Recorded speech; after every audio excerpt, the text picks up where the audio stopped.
O nosso irmão Mateus já fez a leitura dos versos 3 ao 14. É o nosso parágrafo para o estudo da palavra do Senhor. Essa noite, como começamos no último domingo a mensagem neste texto, vamos então prosseguir essa noite em Efésios capítulo 1. Leia comigo apenas o verso 3. A palavra do Senhor diz assim: Bendito o Deus e Pai de nosso Senhor Jesus Cristo, que nos tem abençoado com toda sorte de bênção espiritual nas regiões celestiais em Cristo. Senhor, aplica a porção da Tua palavra em nossos corações. Dá-nos entendimento para considerarmos o conteúdo da mesma e entendermos pelo Teu Espírito, Senhor, a profundidade que a mesma possui. Ajuda-nos, desvenda os nossos olhos para contemplarmos a riqueza da Sua graça derramada sobre a vida da igreja.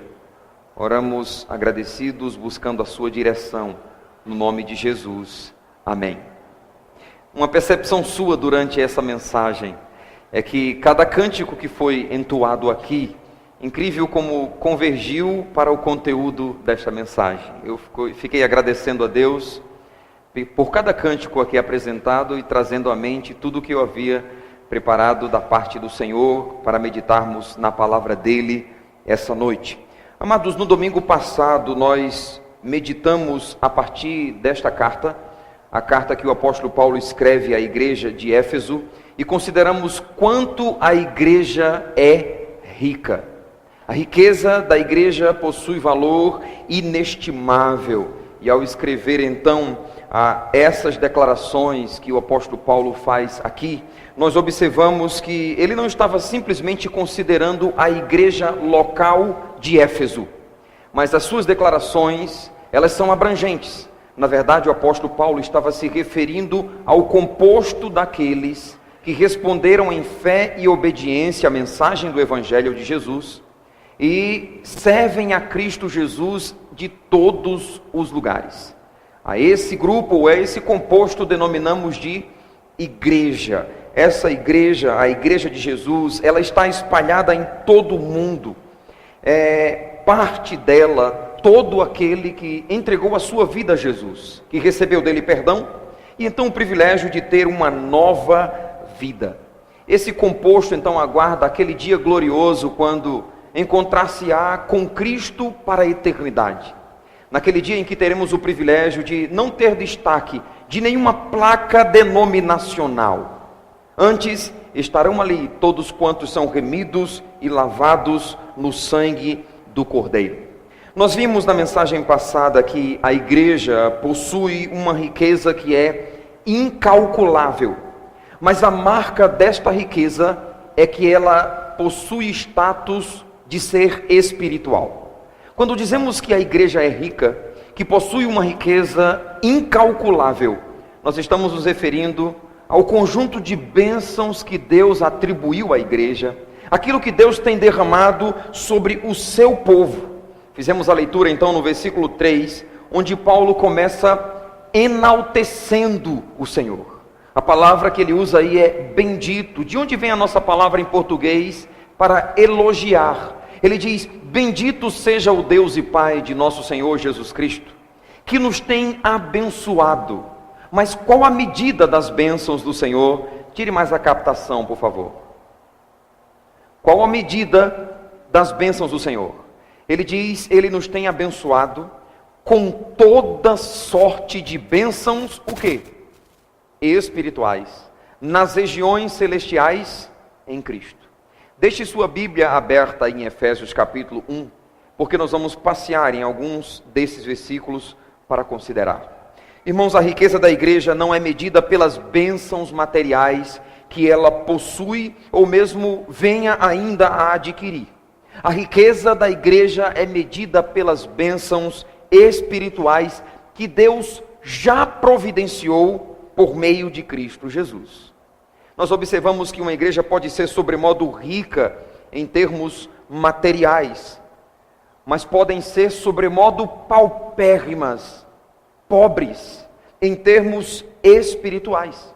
E uma igreja rica em termos materiais, mas pobre em termos espirituais, o é quando resume o seu status ao nível de ser simplesmente uma agência de prosperidade material, que é o que muitas igrejas hoje em dia têm se tornado.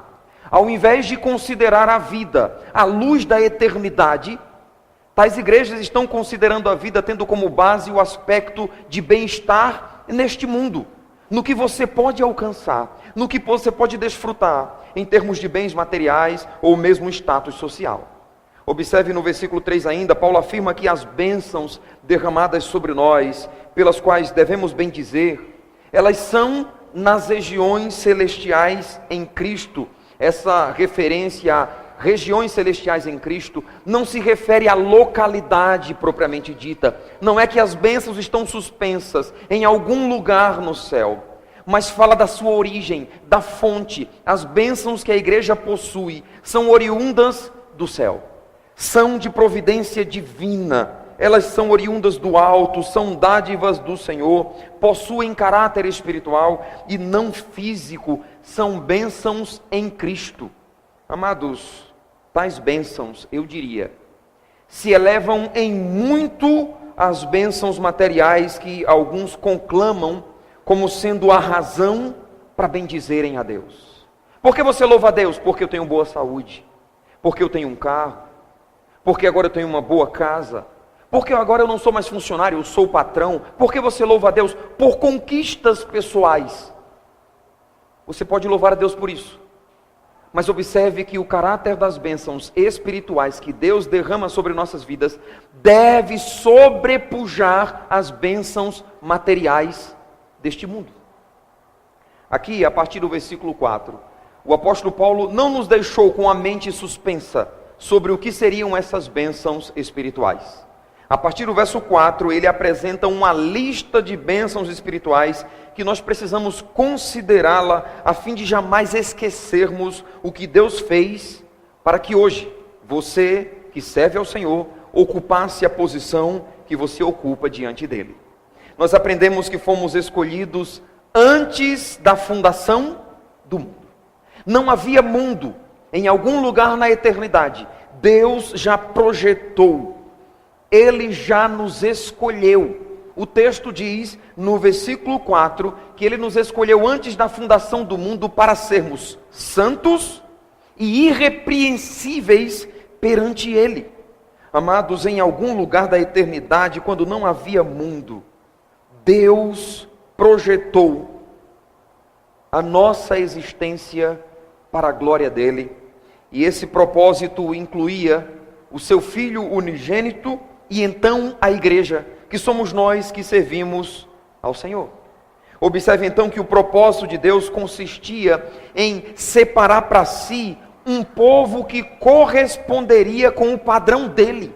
O texto diz aí no verso 4, nos escolheu nele para sermos santos e sermos irrepreensíveis, isto é, para desfrutarmos de um padrão requerido por ele para sermos aceitáveis na presença dele.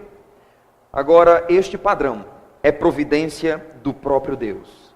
Esse povo que é a igreja, desfruta então desse privilégio, de ser depositário da graça de Deus, para ser santo e irrepreensível.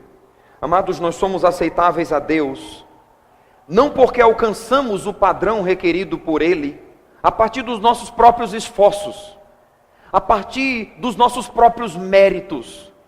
Nós somos aceitáveis por Deus. Ele nos tornou santos, nos aceita em sua presença por meio de Jesus Cristo, que Ele enviou para morrer no nosso lugar. Não fosse Cristo, o homem jamais poderia desfrutar de status de aceitável diante de Deus. Mas Deus na eternidade projetou, era propósito dele estabelecer um povo santo, isto é, separado, para ser aceitável na presença dele. Mas para que este povo fosse estabelecido, um preço devia ser pago, o sacrifício do seu próprio filho. E a Bíblia diz que o Cordeiro de Deus foi morto antes da fundação do mundo. Deus projetou a igreja e projetou o sacrifício para estabelecer este povo que lhe é peculiar, que lhe é propriedade exclusiva. Por isso, render-se a Jesus é essencial para alguém tornar-se aceitável diante de Deus. Porque foi este o meio que o próprio Deus estabeleceu.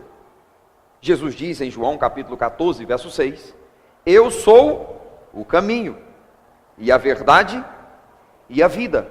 E ninguém vem ao Pai se não for por mim. Jesus é, pois, o meio que Deus estabeleceu para que o pecador torne-se aceitável a Ele. O pecador está em uma condição de separado do Senhor. Isaías 59, verso 2, se referindo a Israel por causa do seu pecado, a palavra do Senhor diz, os vossos pecados fazem separação entre vós e o vosso Deus. E isso é uma luz lançada sobre qualquer pecador. O nosso pecado nos separa de Deus. Romanos 3, 23 diz que todos pecaram e separados estão da glória de Deus. O nosso pecado então nos separa do Senhor, nos torna inaceitáveis à sua presença. Mas Ele enviando Cristo Jesus como nosso substituto para levar sobre si o preço dos nossos pecados, o Senhor nos faz aceitável a Ele. Ninguém será aceitável diante do Senhor, se não for por meio de Cristo Jesus. Assim, se você está aqui essa noite, e ainda não se rendeu a Jesus para receber dele perdão, para receber dele uma nova vida, eu preciso dizer a você, você ainda não é aceitável diante de Deus. Porque o padrão estabelecido é em Cristo. O padrão não é você ser uma boa pessoa. O padrão não é você ter uma ascendência religiosa. Meu avô era religioso, meu pai é religioso, eu sou. O padrão não é pertencer a uma denominação, uma placa de igreja. O padrão é Cristo. Você só será aceitável a Deus se você entregar a sua vida a Jesus. Não há outro caminho. O versículo 5 nos informa que fomos predestinados para sermos filhos de Deus. Olha comigo para o versículo 5, Efésios 1, verso 5. Diz aí, nos predestinou para Ele, para a adoção de filhos, por meio de Jesus Cristo. E Ele o fez segundo o beneplácito da sua vontade. Então Paulo diz que nós fomos predestinados para a adoção de filhos por meio de Jesus. É então somente através de Jesus que nos tornamos filhos de Deus. Lembramos das palavras do Evangelho de João. Em João capítulo 1, verso 11, veio para os que eram seus, mas os seus não o receberam. Mas a todos quantos o receberam, deu-lhes o poder de serem feitos, o quê? Filhos de Deus. Paulo nos acrescenta que fomos predestinados para sermos filhos, segundo o beneplácito da vontade de Deus. E então no versículo 6, se você está acompanhando na sua Bíblia, Paulo diz que Deus fez isso para o louvor da glória de sua graça, que Ele nos concedeu gratuitamente no amado, e esse amado aqui é Cristo Jesus. Deus nos predestinou para Ele, para sermos seus filhos. E por que fez isso? Ele o fez para o louvor da sua glória, ou seja, fomos escolhidos para que a graça de Deus seja exaltada. Deus nos escolheu para manifestar a graça, de modo que esta graça seja conhecida através das nossas vidas. Em nós, a igreja do Senhor, está a mais clara expressão da glória de Deus, ou da glória da sua graça. Amados, a igreja é a mais clara manifestação da graça de Deus nesse mundo. E por meio da igreja, a graça de Deus é exaltada. Deus assim o quis. Poderíamos então exultar dizendo, que privilégio ser parte deste povo, a igreja, que Deus estabeleceu para o louvor da glória da sua graça. Olhe comigo para o capítulo 3, se você está aí em Efésios, e leia comigo a partir do versículo 8. Efésios capítulo 3, verso 8, e observe a declaração que o apóstolo Paulo faz. Ele diz, Efésios 3, 8, a mim, o menor de todos os santos, me foi dada esta graça de pregar aos gentios o evangelho de quê? Das insondáveis riquezas de Cristo, e manifestar qual seja a dispensação do mistério desde os séculos, oculto em Deus, que criou todas as coisas, para que pela igreja, instrumentalidade aqui, ok? Para que pela igreja, a multiforme sabedoria de Deus se torne conhecida agora dos principados e potestades nos lugares celestiais, segundo o eterno propósito que estabeleceu em Cristo Jesus, o nosso Senhor. Graças a Deus por isso. Paulo está dizendo que através da igreja, a multiforme sabedoria de Deus se torna conhecida de principados e potestades, ou seja, de anjos e demônios. Irmãos, observe comigo que para manifestar a sua sabedoria, até aos principados e potestades, anjos e demônios, ele o fez nas regiões celestiais. Observemos que os anjos do Senhor, eles exultam diante da obra de salvação que Deus realizou em Cristo para estabelecer a igreja. Os anjos glorificam ao Senhor ao olhar para a igreja como sendo providência do Senhor, como sendo um povo estabelecido por Deus. Os anjos exultam e glorificam a Deus pela sua obra na igreja. Em contrapartida, imaginemos também os muitos ataques que os demônios têm intentado contra a igreja do Senhor no decorrer dos séculos. Imaginemos a luta deles para desviar o povo de Deus, para impedir a progressão do evangelho, que Deus o faz por meio da igreja. O apóstolo Paulo diz que a igreja é coluna e baluarte da verdade. Então imaginemos a luta, o esforço desses principados e potestades, no caso dos demônios, para impedir o avanço da igreja. Deus, entretanto, tem preservado o seu povo. Por que Ele tem preservado? Porque eles somos propriedade particular. O que o Senhor projetou para a igreja irá se cumprir. Jesus irá apresentar a si mesmo uma igreja gloriosa, uma igreja sem mácula, uma igreja sem ruga, nem coisa semelhante, porém santa e sem defeito, como está escrito no capítulo 5 e versículo 27, se você conferir na sua Bíblia. Deus apresentará, Cristo apresentará a si mesmo esta igreja, uma igreja gloriosa, sem mácula, nem ruga, nem coisa semelhante, porém santa e sem qualquer defeito. Então no versículo 7, Paulo nos aponta outra bênção espiritual em Cristo. Ele diz que em Cristo temos redenção e remissão de pecados.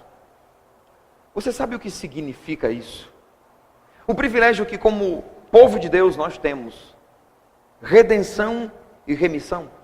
A palavra que é traduzida nesse texto por redenção, fala de uma liberação por meio do pagamento de um resgate. Literalmente significa comprar os direitos. Era uma linguagem usada, comum na época, porque havia a escravatura naquele contexto. Então, o que era o direito de resgate? Eu poderia ir e comprar a liberdade de um escravo, para que ele não mais fosse submisso, sujeito ao seu senhor. Assim, a palavra redenção, usada naquele contexto, Paulo o toma para dizer que em Cristo nós temos a redenção. Foi pago um preço para nos livrar, mas nos livrar de quê? Livrar-nos da condenação que merecíamos por causa do pecado. O que Deus fez através de sua graça. Em Colossenses capítulo 2, versículo 14, o apóstolo Paulo diz: que o Senhor rasgou o escrito de dívida que nos era contrário. E a ideia de escrito de dívida em Colossenses 2,14 é de uma nota promissória. O pecado deixou consigo a dívida. Não tínhamos como pagar, mas por meio de Cristo, o Senhor pagou o preço devido. Um preço de valor inestimável a nós, pecadores finitos e limitados.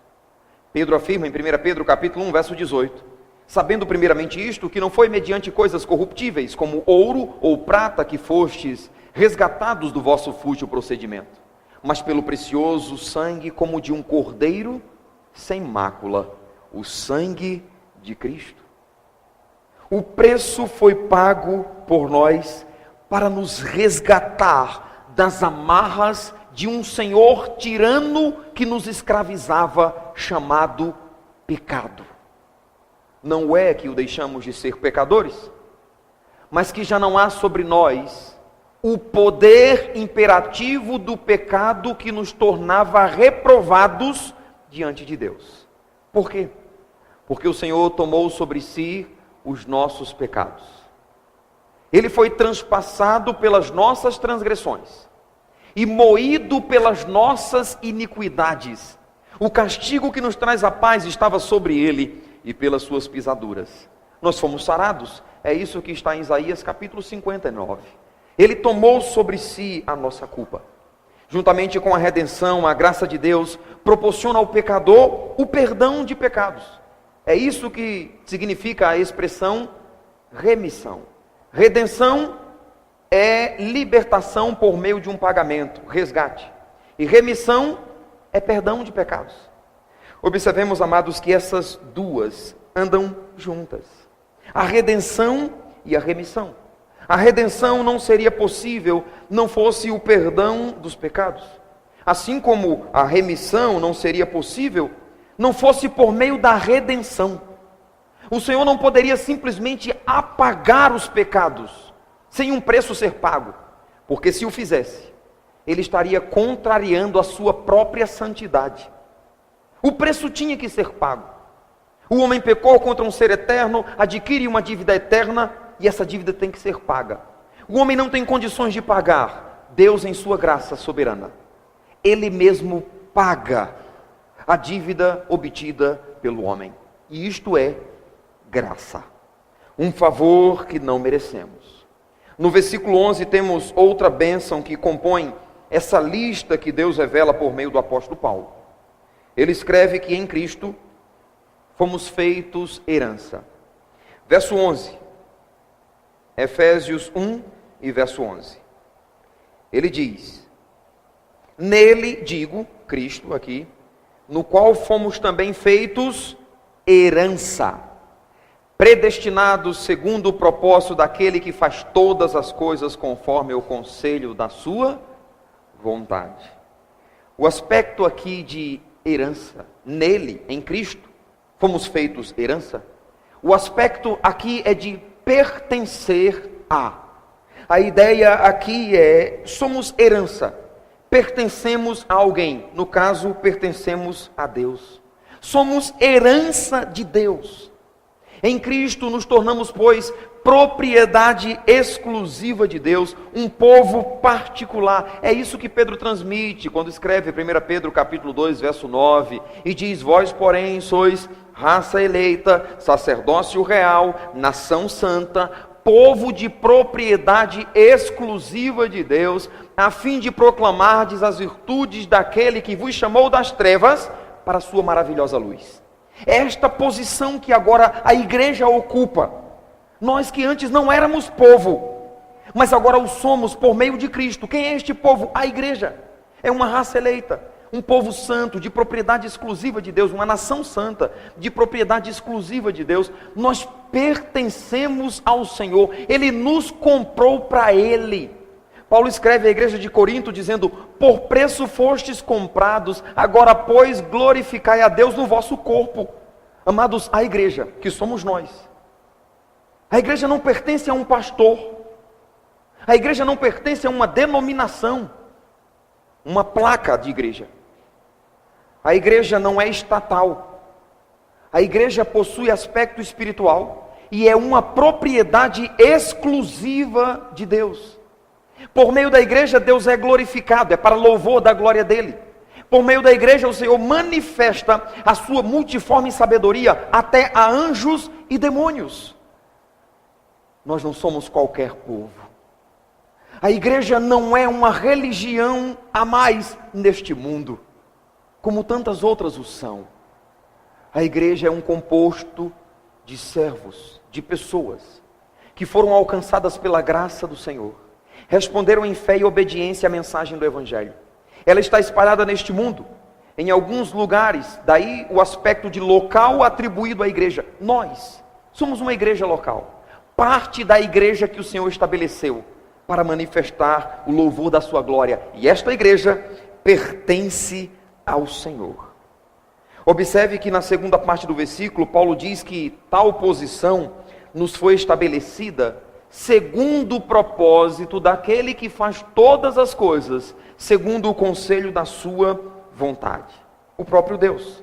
E ele então diz que Deus nos predestinou para sermos a sua herança. E o versículo seguinte, o 12, observe que Paulo acrescenta o propósito dessa posição que ocupamos. Ele diz que ocupamos essa posição de sermos herança para louvor da sua glória. Nós, os que de antemão esperamos em Cristo. Em outras palavras, Deus estabeleceu a sua igreja como sua herança para ser exaltado por meio dela.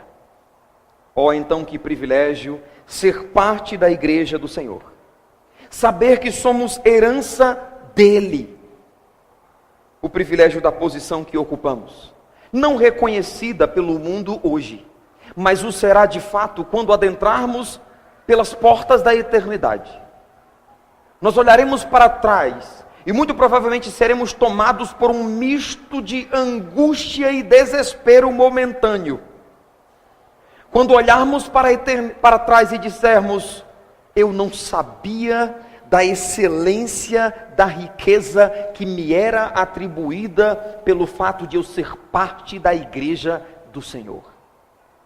Com isso eu fico lembrando, os muitos que, apesar de serem servos do Senhor, vivem neste mundo desconsiderando a riqueza que possui, medindo sua alegria por meio de coisas, bens, status social, desconsiderando a riqueza da graça do Senhor em termos espirituais, vivendo neste mundo, apesar de tão rico, de forma tão medíocre. No versículo 13, Paulo toma a consideração que ele já vem fazendo em caráter geral, se referindo à igreja geral, o composto dos salvos em Cristo. Ele então torna essa consideração em particular, porque ele agora se dirige diretamente à igreja de Éfeso. Versículo 13, ele diz: em quem também vós, depois que ouvistes a palavra da verdade, o evangelho da vossa salvação, tendo nele crido, fostes selados com o Espírito da promessa. Então Paulo vem fazendo um discurso em caráter geral, aplicando as bênçãos espirituais, para chegar no versículo 13 e agora afunilar para a igreja de Éfeso em termos particulares. Tudo isso aqui, irmãos, nós obtivemos em Cristo, em quem também vós, depois que ouvistes a palavra da verdade, o evangelho da vossa salvação. Amados, deixe-me fazer uma consideração a partir desse versículo, para aqueles que ainda não se renderam à mensagem do evangelho de Jesus. Observe que Paulo está incluindo a igreja de Éfeso como sendo depositária da mensagem do evangelho de Jesus, como sendo depositária de tudo aquilo que ele falou a partir do versículo 4 e descendo. A igreja passou a desfrutar de tudo quanto ouviu acerca da palavra da verdade. A igreja passou a desfrutar de tudo isso quando ouviu a palavra da verdade, quando ouviu o evangelho da salvação, e então eles depositaram fé nessa palavra, creram no Evangelho. A consideração é a seguinte: você que está aqui e ainda não se rendeu à mensagem do Evangelho de Jesus, você já tem ouvido a palavra da verdade. Você já tem ouvido o Evangelho de Jesus. Esse Evangelho que você tem ouvido diz que você precisa se arrepender dos seus pecados. Diz que você precisa receber perdão de Deus. Diz que você precisa receber dele uma nova vida. Você precisa crer nessa palavra da verdade. Você precisa crer no Evangelho, para que o Evangelho seja também para você o que se tornou para a igreja de Éfeso. Deixa eu só destacar esse pequeno detalhe. Olhe novamente aí para o versículo. No versículo 13. O texto diz que eles, tendo ouvido a palavra da verdade, aí olha a construção da frase: o evangelho da vossa salvação. Eu preciso destacar isso aqui a você. O evangelho, ou a mensagem do evangelho, se tornou a salvação para a igreja de Éfeso. É o evangelho da vossa salvação, igreja, diz Paulo à igreja de Éfeso. Você já ouviu o evangelho, mas o evangelho ainda não se tornou o evangelho da sua salvação. É o evangelho da salvação do pastor. É o evangelho da salvação da pessoa que convidou você. É o evangelho do seu colega de trabalho que prega para você. É o evangelho da salvação dessas pessoas que estão à sua volta aqui. Talvez seja o evangelho da salvação dos seus pais. Ou talvez seja o evangelho da salvação do seu irmão de sangue. É o evangelho da salvação de um parente seu. Mas ainda não é o evangelho da salvação para você. É apenas o evangelho.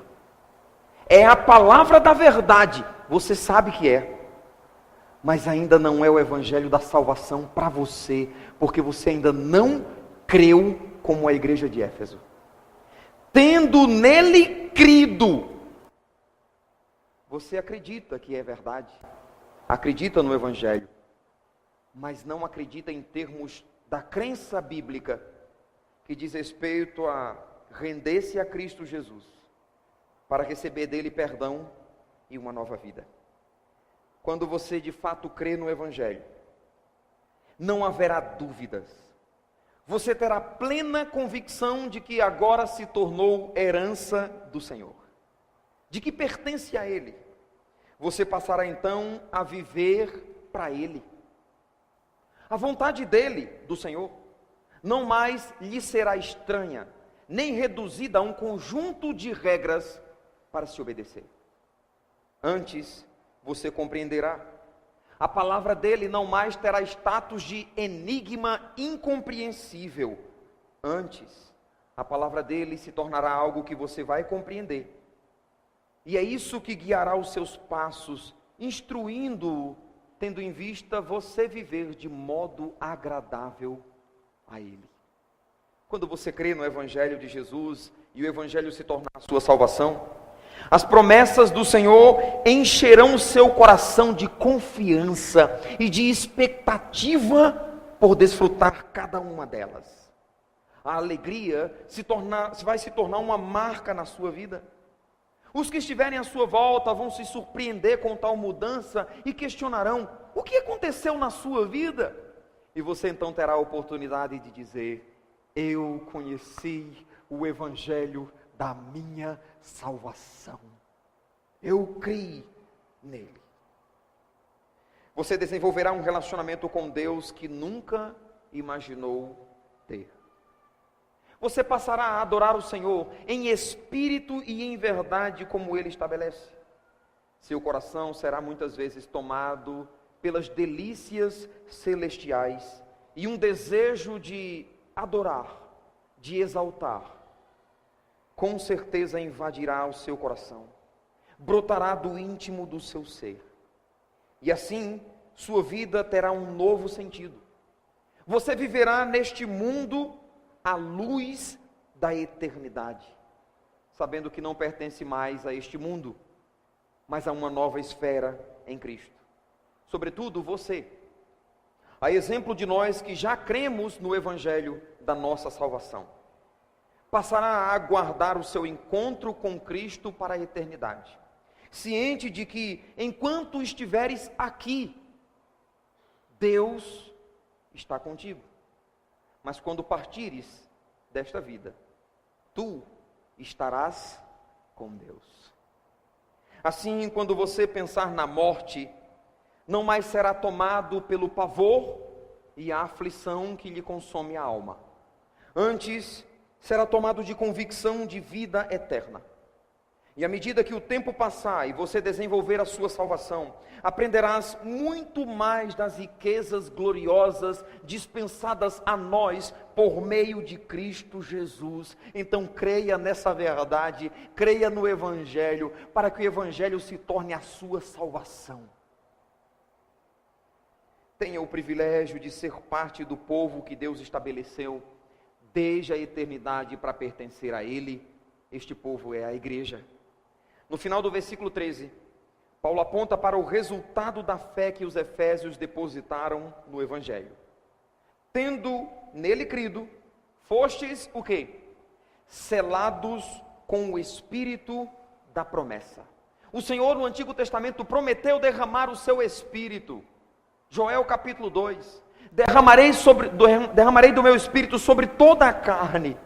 O Senhor prometeu, e Paulo diz, quando vocês creram no Evangelho, quando vocês creram na palavra da verdade, vocês foram selados com o Espírito da promessa, e esta bênção, a exemplo das outras, mas me chama muito a atenção, ela é fantástica. Nós somos selados com o Espírito Santo, bênção espiritual. Eu diria que de todas as bênçãos espirituais que temos considerado até aqui, essa é a que particularmente mais me chama a atenção. Selados com o Espírito da promessa. E ele diz que esse selo do Espírito Santo é o penhor da nossa herança. Nós temos aqui então duas figuras no discurso que Paulo vem fazendo: o selo do Espírito Santo e o penhor da nossa herança. É interessante trazer para você a figura de que no mundo antigo o selo representava uma qualidade pessoal. O selo trazia consigo um símbolo pessoal do proprietário. Era a garantia de que um objeto estava lacrado. Então se colocava o selo, era um anel, colocava-se na cera, lacrava uma carta, por exemplo, e enviava aquela carta. A pessoa que recebesse olharia para o selo e ele não poderia estar quebrado. Tinha que estar lacrado, selado. Era a garantia de que a pessoa recebeu particularmente aquela carta enviada.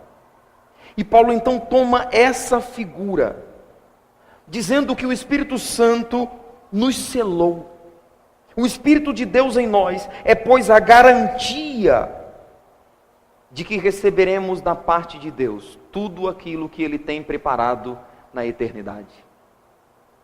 Paulo diz em Romanos 8, verso 16, que o próprio Espírito testifica com o nosso Espírito que somos filhos de Deus.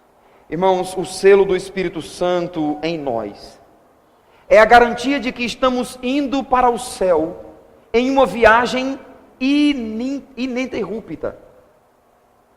Não há e não haverá interrupção em nossa viagem rumo à eternidade para estarmos na presença do Senhor. Isso também nos faz lembrar que chegaremos à eternidade para desfrutar de tudo aquilo que Deus preparou para nós, não com base em nossos méritos, não pelos nossos próprios esforços, mas porque somos selados pelo Espírito Santo.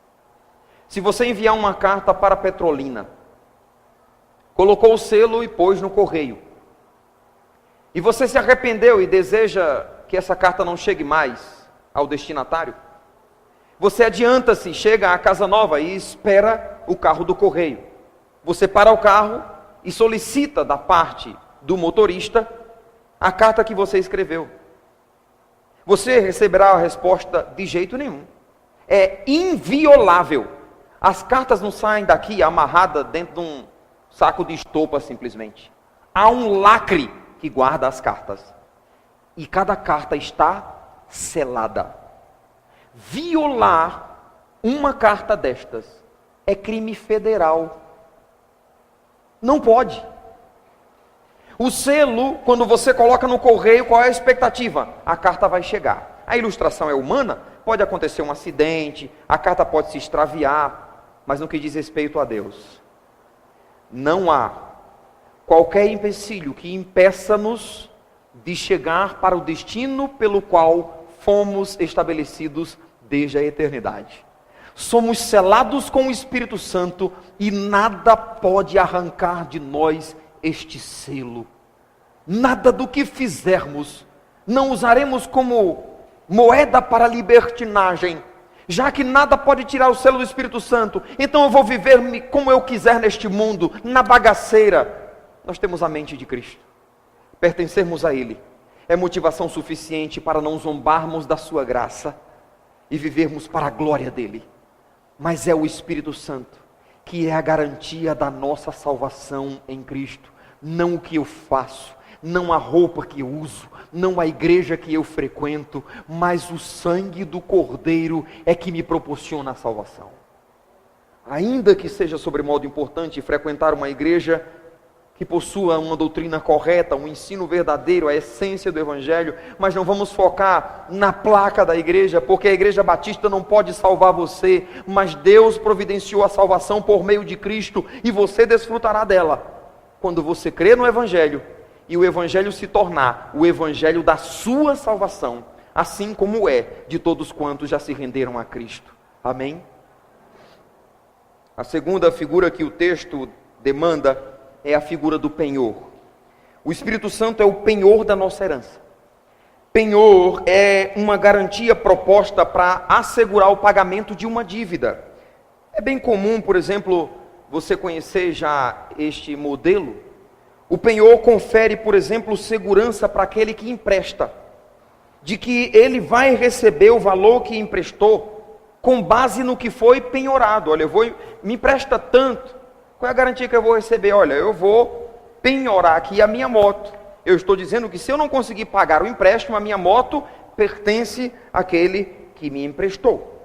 Então Paulo usa essa figura para transmitir a ideia de que aquilo que de Deus receberemos na eternidade está garantido com base no Espírito Santo que habita em nós.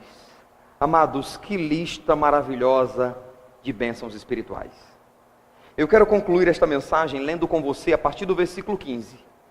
Leremos até o final do capítulo para compreendermos a conclusão de Paulo deste segundo parágrafo. Verso 15 até o verso 23.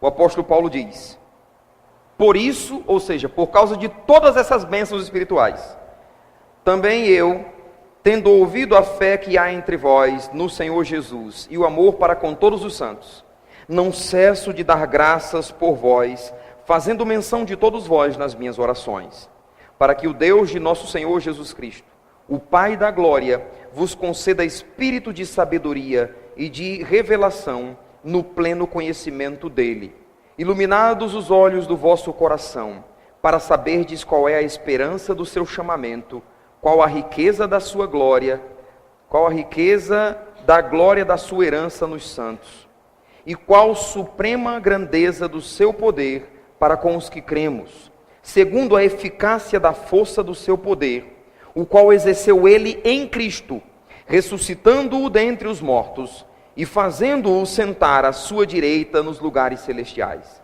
acima de todo principado e potestade, e poder e domínio, e de todo nome que se possa referir, não só no presente século, mas também no vindouro. E pôs todas as coisas debaixo dos pés, e para ser o cabeça sobre todas as coisas, o deu a quem?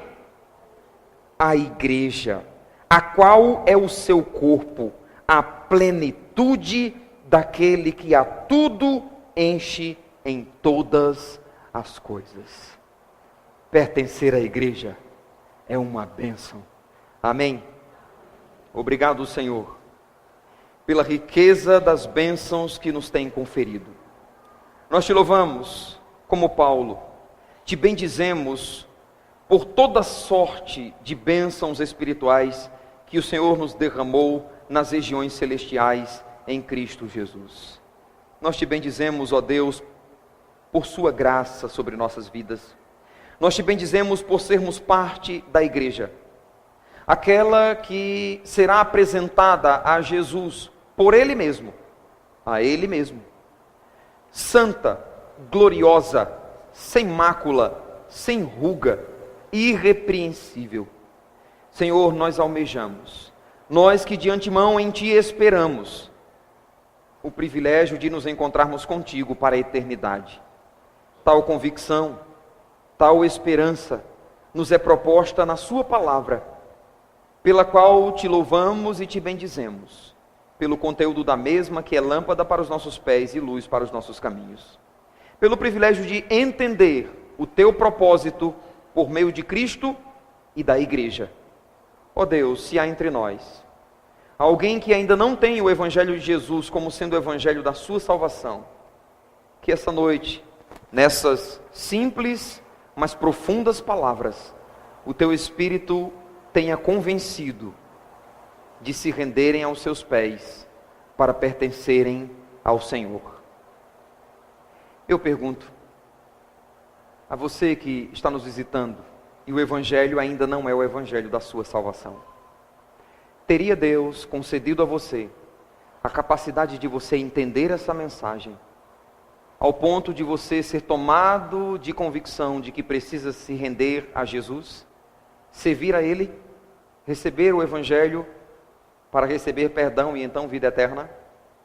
Se você entendeu esta mensagem e deseja entregar a sua vida a Jesus, para que a partir de hoje o Evangelho seja o Evangelho da sua salvação, levante uma de suas mãos e nós entenderemos a decisão que você está tomando para se render a Jesus como Senhor e Salvador da sua vida.